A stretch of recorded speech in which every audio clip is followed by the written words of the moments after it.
তাল দিয়েও যে মিষ্টি তৈরি করা যায় অনেকে হয়তো জানে না। তবে এভাবে তাল দিয়ে একবার মিষ্টি তৈরি করে খেয়ে দেখবেন, আশা করি মুখে লেগে থাকবে। চমৎকার স্বাদে এই তালের রেসিপিটি আমি তৈরি করেছিলাম আর আপনাদের সঙ্গে শেয়ার করলাম। আসসালামু আলাইকুম, মনিরা ব্লগ কিচেন থেকে আমি মনিরা বলছি। আজ আপনাদের একটা তাল দিয়ে একটা মিষ্টি রেসিপি শেয়ার করেছি। তো তার জন্য প্রথমে আমার এখানে আধা কাপের মতো এখানে নারকেল কোড়ানো নিয়েছি আর চিনি দিয়ে দিলাম। যে পরিমাণে এখানে নারকেল দিবেন তার অর্ধেকটা চিনি দিতে হবে। অতিরিক্ত মিষ্টি খেতে চাইলে বাড়িয়ে দিতে পারেন, আর যদি কম খেতে চান কমিয়ে দিতে পারেন। তো এখন এটাকে আমি জাল করে নিচ্ছি। এখানে সামান্য একটু পানি দিব, জাস্ট একটু চিনিগুলো গলানোর জন্য। হাতে করে নিয়ে সামান্য একটু পানি দিলাম আর এখন এটাকে নেড়ে চেড়ে সুন্দর করে ফ্রাই করে নেব। তাল দিয়েও যে এত মজার রেসিপি তৈরি করা যায়, আমি তো দেখে অবাক হয়েছি যে এটা এত ভালো লাগে খেতে।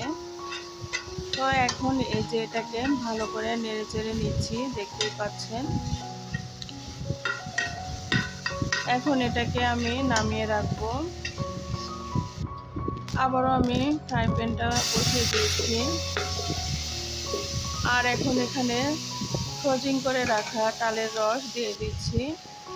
এখানে আমি তালের রসটা দিচ্ছি, দেখতেই পাচ্ছেন কি পরিমাণে। তবে আমি বলছি কতটা আমি তালের রস দিয়েছিলাম।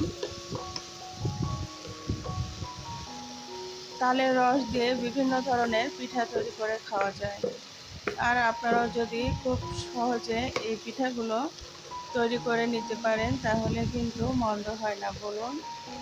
তো আমি আপনাদের মাঝে একদম সহজ পদ্ধতিতে এই রেসিপিগুলো শেয়ার করার চেষ্টা করেছি। এখানে 1 কাপ পরিমাণ তাল নিয়েছি আর পানি দিয়ে দিলাম কিছুটা। এখন লবণ দিয়ে দিলাম আধা চামচের মতো, দিয়ে এটাকে ভালো করে জাল করে নেব। চামচের সাহায্যে একটু ঘুটে নিতে হবে, এতে করে তালটা সুন্দর মতো গলে যাবে। এই যে বলক চলে এসেছে। এখন এখানে চালের গুঁড়া বা আটা দিয়ে একটা কাই করে নেব।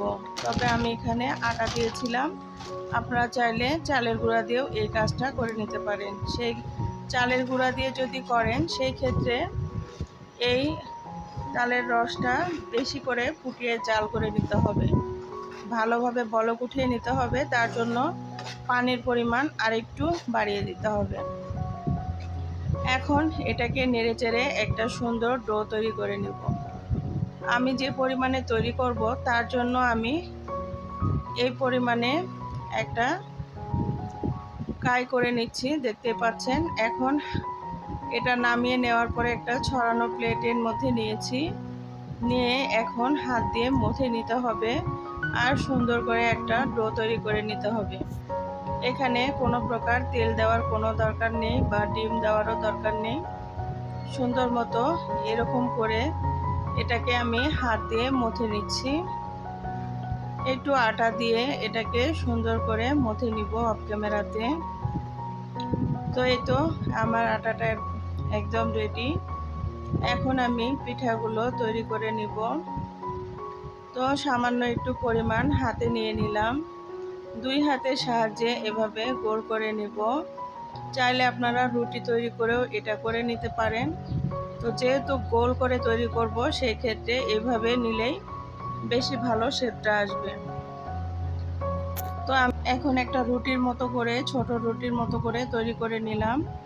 আর এখানে নারকেলের যেই পুরটা তৈরি করে রেখেছিলাম সেটা সামান্য একটু দিয়ে দিলাম। দেওয়ার পর এখন মুখটা এভাবে সিল করে নিতে হবে, মানে আটকিয়ে নিতে হবে। এভাবে নিয়ে হাত দিয়ে এভাবে গোল করে ঘোরাবেন, দেখবেন সুন্দর মতো গোল হয়ে যাবে।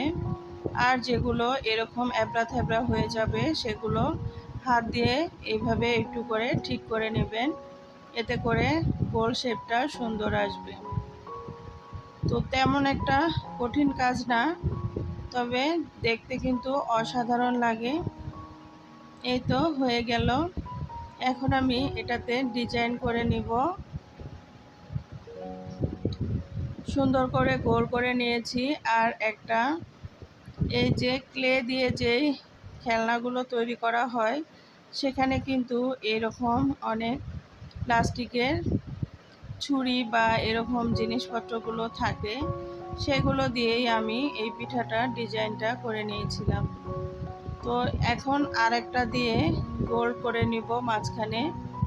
এটা অপশনাল, চাইলে নাও দিতে পারেন। আবার যদি আপনারা মনে করেন এখানে লবঙ্গ দিয়ে মাঝখানে দিতে পারেন, যেটা আমি থাম্বনেইলে দেখিয়েছি। তো মাঝখানে একটা লবঙ্গ গেঁথে দিলেই হয়ে যাবে। তো আবারও একটা আপনাদের দেখাচ্ছি, দেখুন। আবারও এভাবে পুর দিলাম নারকেলের, দিয়ে এটাকে গোল গোল করে নিব।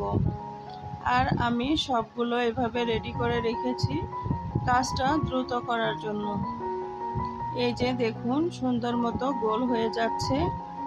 আবারও ডিজাইনটা তৈরি করব এইভাবে প্লাস্টিকের ছুরি দিয়ে।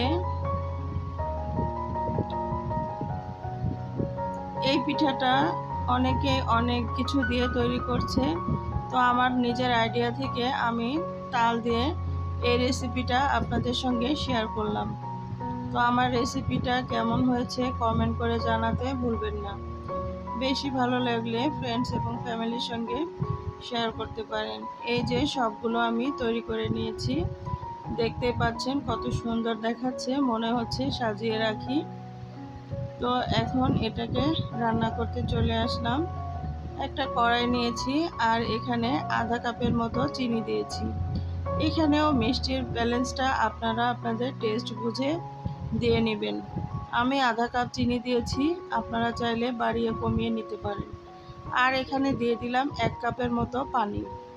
পানি দিয়ে আমি চিনিটাকে সুন্দর করে গলিয়ে নেওয়ার পর 2-3টা বলক উঠিয়ে নেব। এর বেশি বলক তোলার কোনো দরকার নেই, কারণ এটা আরও জাল হবে, সেই জন্য বেশি জাল করার দরকার নেই। চিনিটা জাস্ট গললেই হয়ে যাবে। এই যে এখন একটু ফুড কালার দিয়ে দিলাম। যেহেতু আমি তালের রস দিয়ে তৈরি করছি, আর এই অরেঞ্জ কালারটা দেওয়ার কারণে তালের রসটার কালার অনেকটা ওরকম দেখাবে, যার জন্য দিলাম। 2টা এলাচ দিয়ে দিলাম মুখটা ফেটিয়ে। এখন এই যে দেখুন সুন্দর মতো বলক চলে এসেছে। আগে থেকে তৈরি করে রাখা তালের মিষ্টিগুলো বা পিঠা যেটাই বলেন না কেন সেগুলো দিয়ে দিলাম। দেওয়ার পরে দেখুন এগুলোকে আলতোভাবে উল্টে পাল্টে একটু দিব, এতে করে চতুর্পাশে সুন্দর মতো রসটা ঢুকে যাবে। এই যে দেখুন এইভাবে এটাকে জাল করে নিতে হবে, কোনো প্রকার ফ্রাই করে ছাড়াই এটা এইভাবে তৈরি করতে হবে। ফ্রাই করে নেওয়া যাবে না, এইভাবে তৈরি করতে হবে। আর এটা দেখতে অনেকটা মোমোর মতো লাগছে, আর অনেকটাই মোমোর মতোই দেখাচ্ছে, কারণ এটা রসে জাল করার কারণে অনেক ফুলে উঠবে।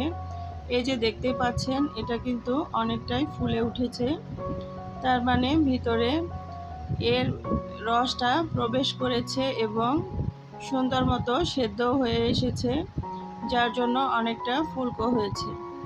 তো এভাবে আমি আরও কিছু সময় জাল করে নিব। তো অনেক ফেনা হচ্ছে, চুলা যখন বন্ধ করে দিবেন এই ফেনাগুলো একটুও থাকবে না। তো এই যে চুলাটা বন্ধ করে দিয়েছি, দেখুন একটা ফেনাও নেই।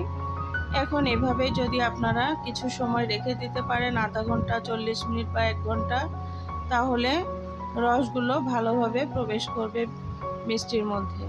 এখন পরিবেশন করে দেখাচ্ছি। দেখুন ফাইনালি আমার তালের মিষ্টিটা কত লোভনীয় হয়েছে। তো আপনারাও কিন্তু ট্রাই করে দেখবেন, আশা করি ভালো লাগবে। এই যে দেখুন কত সুন্দর হয়েছে, সবগুলো মিষ্টি আমার পারফেক্টভাবে তৈরি হয়েছে। আপনাদের একটা কেটেও দেখাবো। তালের যে রসটা, এই যে মানে পিঠার মিষ্টির যে রসটা তৈরি করেছিলাম, সেগুলো এভাবে একটু চামচের সাহায্যে উপরে দিয়ে নিতে পারেন, বা উল্টে পাল্টে এভাবে ঘন্টা খানেকের মতো রেখে দিতে পারেন। অনেকটাই কিন্তু প্রবেশ করেছে ভিতরে, এই যে দেখতেই পাচ্ছেন। তো আপনারাও কিন্তু এইভাবে তৈরি করে খেয়ে আমাকে কমেন্ট করে জানাবেন। ভুল ত্রুটি হলে ক্ষমা সুন্দর দৃষ্টিতে দেখবেন। ধন্যবাদ সবাইকে।